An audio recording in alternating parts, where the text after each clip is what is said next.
जा रहा कहाँ है, ताबीज देने के लिए, साहब ताबीज दे दो रोजी की बरकत के लिए। कोई नक्शा बना दो, मैं अपनी दुकान में लटका लूं, कोई नक्शा बना दो अपने गले में लटका लूं और मेरी रोजी के अंदर बरकत हो जाए। मेरे भाई जब तू नमाज ही नहीं पढ़ रहा तो बरकत कहाँ से होगी? अल्लाहुम्मा सल्ली अला सय्यिदिना मुहम्मद या रब्बी सल्ली व सल्लिम। अल्लाह रब्बुल इज्जत बंदे के साथ वैसा मामला करते हैं जैसा कि बंदा अल्लाह रब्बुल इज्जत के साथ गुमान करता है। अगर इंसान ने अल्लाह रब्बुल इज्जत के ऊपर अक़ीदा बांध लिया और इंसान ने अल्लाह रब्बुल इज्जत पर तवक्कुल कर लिया, इंसान ने अल्लाह रब्बुल इज्जत पर भरोसा कर लिया कि अल्लाह ही सब कुछ करने वाला है, तो अल्लाह चाहेंगे तो होगा, अल्लाह नहीं चाहेंगे तो नहीं होगा, तो मेरे बुजुर्गों फिर इसकी मदद भी ऐसे ही। और इंसान ने अल्लाह रब्बुल इज्जत से हटकर किसी बुजुर्ग पर यकीन बना लिया तो फिर इसका काम बुजुर्ग से बनेगा, इसका काम दुआ से नहीं बनेगा। इंसान ने दुआ से यकीन हटाया, अल्लाह रब्बुल इज्जत से यकीन हटाया और यकीन हटाकर ये अपने यकीन तावीज़ के ऊपर ले गया तो इसकी ना दुआ से काम बनेगा, फिर इसका काम जो बनेगा तावीज़ से बनेगा। इंसान ने अपना अक़ीदा अल्लाह रब्बुल इज्जत की तरफ से हटाया, दुआ की तरफ से हटाया, अल्लाह से मांगना बंद किया। इसने ये गुमान कर लिया कि मैं मज़ार पर जाऊंगा, वहाँ जाकर अर्जी लटकाऊंगा तो मेरा काम बनेगा। तो मेरे मुहतरम बुजुर्गों के ये इंसान चाहे कितनी दुआ मांग ले, इसका काम बनने वाला नहीं। इसका जो काम अब बनेगा जब वहीं जाएगा, इसका यकीन ये है अभी जब वहीं पर जाएगा वहाँ पर जाकर जब ये अर्जी लगावेगा अब इसका काम बनेगा। वरना मेरे मुहतरम बुजुर्ग को बताएं तो सही, कामों को बनाने वाला कौन है? दिल, सबके दिल तमाम इंसानों के किसके हाथ में है? रोजी का देना किसके हाथ में है?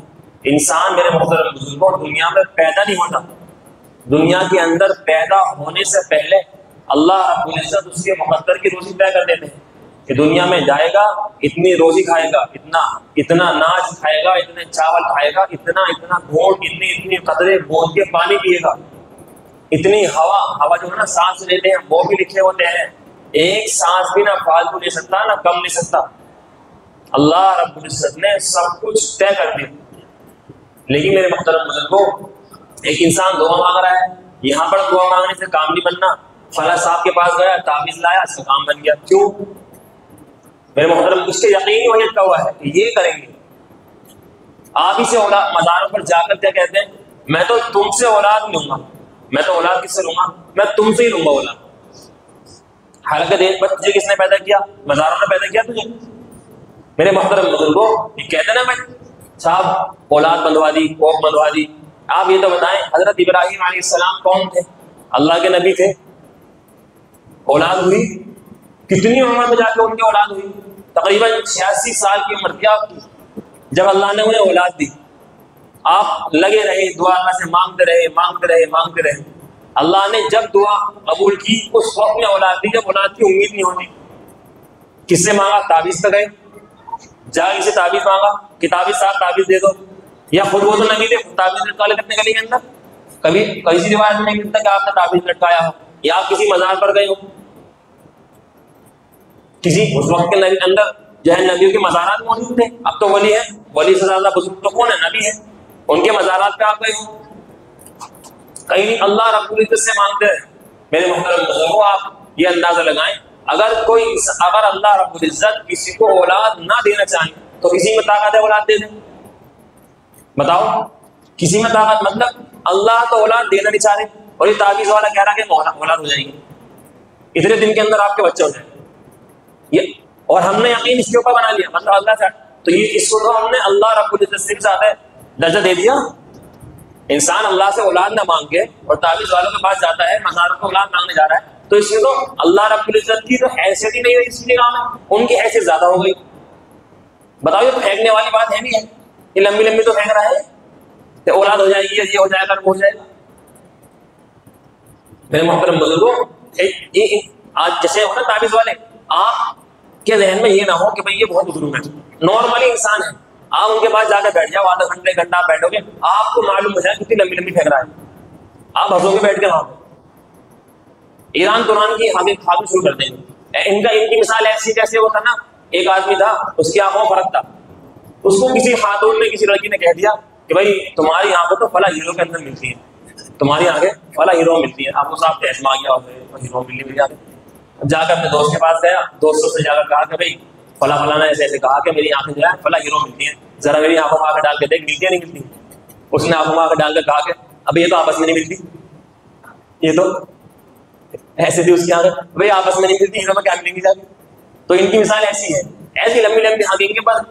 साहब वो था ना एक आदमी, क्या कह रहा, मेरे वालिद साहब के, मेरे अब्बा के इतना बड़ा अस्तबल था, अस्तबल कहते इसमें घोड़े बांधते हैं, उसमें बोलते हैं अस्तबल, कि मेरे वालिद साहब का इतना बड़ा अस्तबल था कि 500 साल तक घोड़ा उसमें दौड़ता रहे ना अगर, तब भी उसको पार नहीं कर सकता। कितना बड़ा अस्तबल था साहब, 500 साल घोड़ा दौड़ता रहे, 500 साल तब भी उसको पार नहीं कर सकता।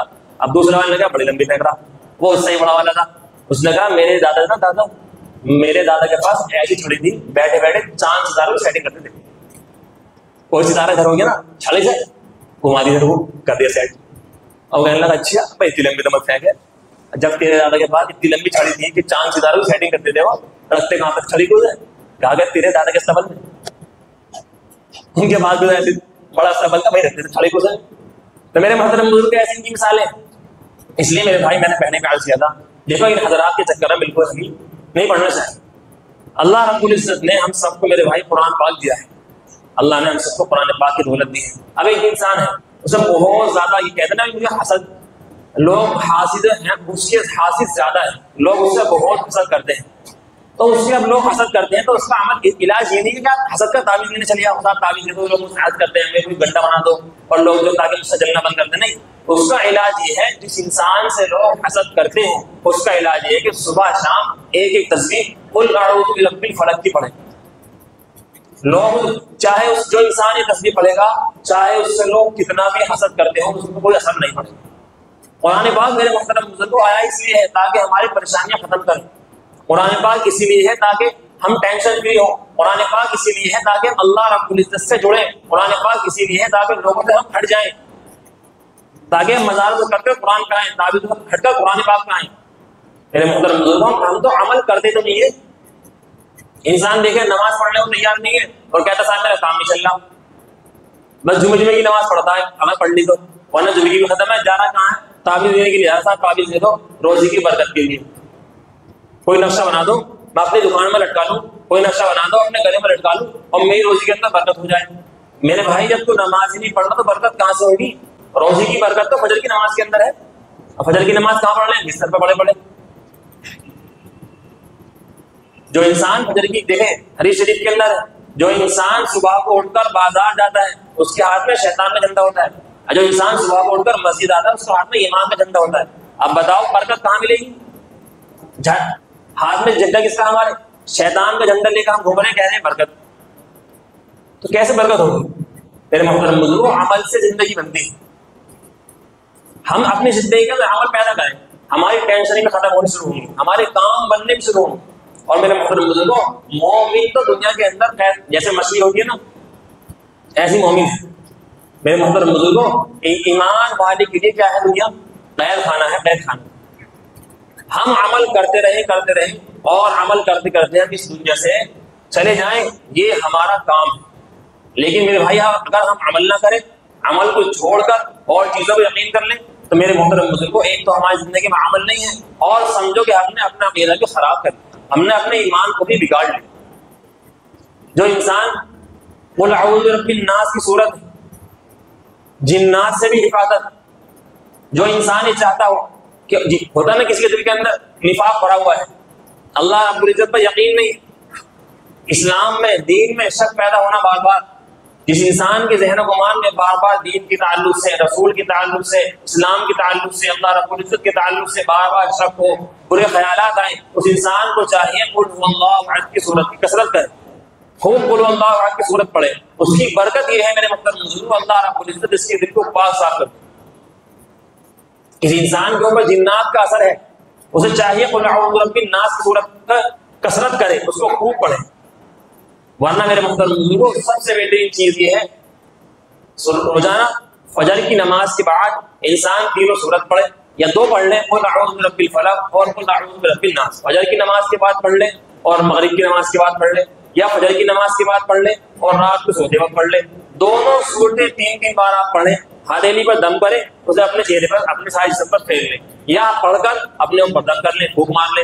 इंशाअल्लाह कैसे भी जादू हो, कैसा भी हो, आपको कोई असर नहीं करेगा, कोई आप पे असर नहीं होगा।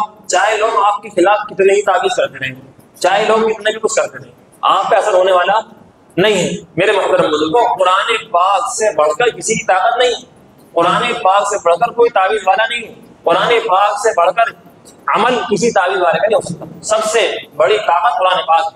गंदी चीज को पाक चीज से धोया जाता है तब वो पाक होगी। कहते ना भाई आपका अब आपके ऊपर गंदा करा रखा है, उल्लू काटना पड़ेगा, खिलजी की बलि देनी पड़ेगी, पता नहीं क्या क्या बताते हैं लोग पाक। तो मेरे मोहतरम बुजुर्गों, अगर गंदी चीज के ऊपर हम गंदी चीज ही डाल देंगे तो पाक कैसे हो जाएगी? गंदी चीज के ऊपर तो साफ चीज डालनी पड़ेगी, गंदी चीज के ऊपर तो पाक चीज डालनी पड़ेगी, जब वो गंदी चीज साफ होगी। आप कपड़ा नापाक हुआ, इंसान गंदे पानी से धोने लगा, साफ हो जाएगा वो? बताओ कैसे साफ हो जाएगा? मेरे मोहतरम बुजुर्गों, कुरान पाक है, इसकी बरकत है यही। किसी इंसान देखे, एक इंसान कैसे भी इंसान के ऊपर जादू करा रखा हो, कितने भी इंसान के ऊपर असरात करा रखे हो, घर के अंदर पुराने से पुराने जिन्नात, उसका तरीका क्या है? आमिल को बुला के लाओ, सामान करवाओ, आमिल को बुला के लाओ, ताबीज लटकाओ, आमिल को बुला के लाओ, उसने कीले घर के अंदर कीले डुबाओ। ये उसका तोड़ नहीं है, कभी जिंदगी में नहीं हो सकता।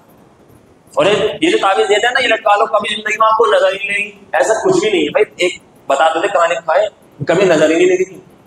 डॉक्टर से आप कभी आपने देखा, डॉक्टर के पास आप गए, बुखार हुआ, साहब दवाई दे दो, डॉक्टर ने कहा भाई दवाई खा लो, तुम्हें कहीं बुखार ही नहीं हुआ था? ऐसा कभी? साहब नजला हुआ, दवाई ले लो, और कभी आपको नजला ही नहीं होगा, ऐसा होता है? तो चीजें हैं, हालात आते जाते रहते हैं। आपने दवाई ली, आराम लग गया, ये नहीं कि दवाई लेने के बाद आप नहीं होगा, आपको बुखार ही नहीं होगा। ऐसा आपने सर के दर्द की दवाई ली, आपको कभी सर में दर्द ही नहीं होगा। आपने जुकाम की दवाई ली, कभी जुकाम ही नहीं होगा, ऐसा नहीं होता। ऐसे मेरे मोहतरम बुजुर्गों, ये है आपके घर में कैसे भी जिन्नात, पुराने से पुराने घर के अंदर जिन्नात, कैसे भी आप पे जादू करा रखा हो, उसका वाहिद मेरे मोहतरम बुजुर्गों अमल और आसानी वाला अमल ये है, रोजाना सूरह बकरा पढ़ जाए घर के अंदर। 41 दिन तक घर में रोजाना सूरह बकरा पढ़ो। अगर आपने दिन के अंदर पढ़नी शुरू की है तो रोजाना दिन में पढ़े, फजर की नमाज से लेकर, जब फजर की नमाज का वक्त शुरू होता है, यानी जब तुलु आफ्ताब हो, शुरू से फजर की नमाज जब वक्त शुरू होता है, उस वक्त से लेकर मगरिब तक का वक्त है, आप इस दरमियान में जब भी आपके पास वक्त हो, आप ये सूरत पढ़ें, रोजाना सूरह बकरा पढ़ें। ठीक 41 एक बोतल ले ले पानी की, आप उसमें दम करें, जो पढ़ने वाला है वो पढ़ने वाला उसमें दम कर दे, उस पानी को आप भर के सारे कोनों में छिड़क। या कोई एक तो ये करना है। दूसरी बात, जो भी बीमार है, जिसके ऊपर तो आपको लग रहा है असरात है, जादू टोना है, या जिन्नात, 444 जिन्नात हैं, और यहाँ से लेकर वहां तक जो है इसके पीछे गिर रखा है, वहां तक कब्रिस्तान तक, यहाँ से लेकर कब्रिस्तान तक पीछे गिर रखा है, साथ से ले जाकर छोड़ेंगे। तो आप ये अमल करें और रोजाना उसको पानी पिलाएं। 41 दिन तक ये अमल करना है। आपके पास दिन में वक्त नहीं है पढ़ने का, जी मैं तो दिन में काम पे रहता हूँ, मेरे पास वक्त नहीं है, रात में कर लें। मगरिब की नमाज से लेकर जब तक फजर की नमाज यानी तहज्जुद का वक्त रहता है, उसके दरमियान आप कभी पढ़ लें अमल। दिन में शुरू करेंगे तो रोजाना दिन में पढ़ना है, रात में शुरू करेंगे तो रोजाना फिर रात के अंदर पढ़ना है। मेरे मोहतरम को 41 दिन के अंदर घर के अंदर कैसे जिन्नात हो, कैसे भी करा रखा हो, या किसी इंसान के ऊपर करा रखा हो, सब कुछ बिल्कुल खत्म हो जाए। अब साहब हमें तो बस की नहीं है पढ़ना, 2.5 पारे की सूरत है, हमारे बस की नहीं है पढ़ना, क्या करें? सबसे बेहतर अमल याद रखें वो है जो मैंने अपने हाथ से किया, मैंने खुद किया, इससे बेहतर कोई अमल नहीं। आपने किसी को एक मिसाल दे दूं भाई, आपने किसी को पैसे दिए, ये पैसे फला जगह पहुंचा देना, बहुत अच्छी बात है, आपको भी सवाब मिलेगा जितने पैसे आपने दिए, और जो पहुंचाने वाला है उसको भी इतने पैसों का सवाब मिलेगा। लेकिन उम्मीद पूरी पक्की नहीं है कि पहुंचाएगा नहीं पहुंचाएगा, बहुत पक्की बात है कोई, बहुत लोग फ्रॉड है। सबसे बेहतर अमल वो है जो मैंने अपने हाथ से किया, मैंने खुद किया। दूसरी चीज मेरे मतलब को ना हमारे पास पढ़ने का वक्त है या पढ़ने का वक्त है, लेकिन हमारे पास क्या है, हम पढ़े हुए नहीं है। अब कैसे करें? कोई इंसान आपके भरोसे का हो, सही पढ़ने वाला हो, उसको आप अपने घर पर लगा ले पढ़ने के लिए, या कोई रिश्तेदार हो, कोई बहन पढ़ी हुई है, वालिदा पढ़ी हुई है, वालिद साहब, कोई भी रिश्तेदार हो या कोई भी नहीं है, तो किसी भरोसे के आदमी को आप अपने घर पर पढ़ने के लिए लगा ले, कि जो इंसान को आपको उसके ऊपर भरोसा हो, वो रोजाना पढ़ता रहे, और आप जो उसके पढ़े हुए पानी पर, यानी सूरत तुमने पढ़ दी, उस पर दम करा ले पानी पे, उस पानी को आप उसे पिलाए मरीज को भी, और अपने घर के कोनों में छोड़, और जब उसके 40 दिन पूरे हो जाए तो उसे कुछ दे दें।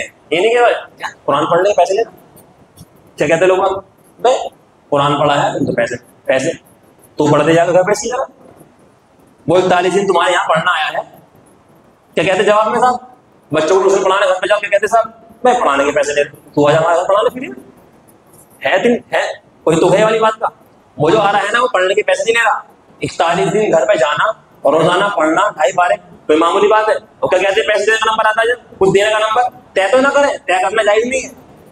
इंसान खुद चाहिए ना, खुद इंसान को अपनी अकल हो, सोच हो कि यार अगर मैं से आपको अगर पढ़ना नहीं आता, आप हमारे घर पे आ जाओ 41 दिन तक रोजाना आधा घंटा बैठ के चले जाओ, बस पढ़ना मत।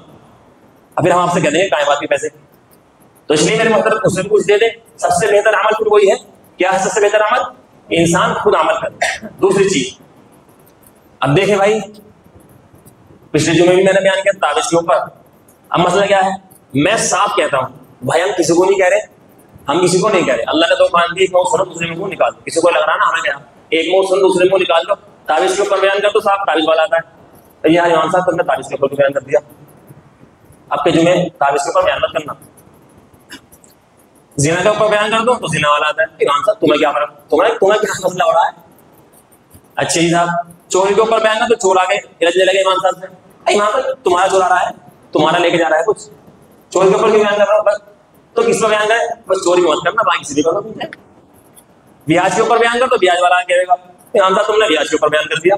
उससे पूछो भाई काय पर बयान करो, फिर बस ब्याज मत करो बयान, तो किसी ने करो। जो शादी में जहेज मांग रहे हैं मुझसे अपने ये कार चाहिए फला कार चाहिए, अब शादी दी के ऊपर जहेज के ऊपर बयान कर दो तो वो आगे लड़ने लग जाओ। यार इमाम साहब कुछ जहेज के ऊपर बयान कर दो, बताओ। तो मेरे मोहतरम बुजुर्गों, बयान सबका होगा, रोक टोक किसी पे कुछ नहीं है। अल्लाह ने 2 कान दिए, एक को सुनो दूसरे को निकाल दो। अल्लाह रब्बुल इज्जत हम सबको अमल की तौफीक अता फरमाए। व आखिरु दावाना अल्हम्दुलिल्लाहि रब्बिल आलमीन।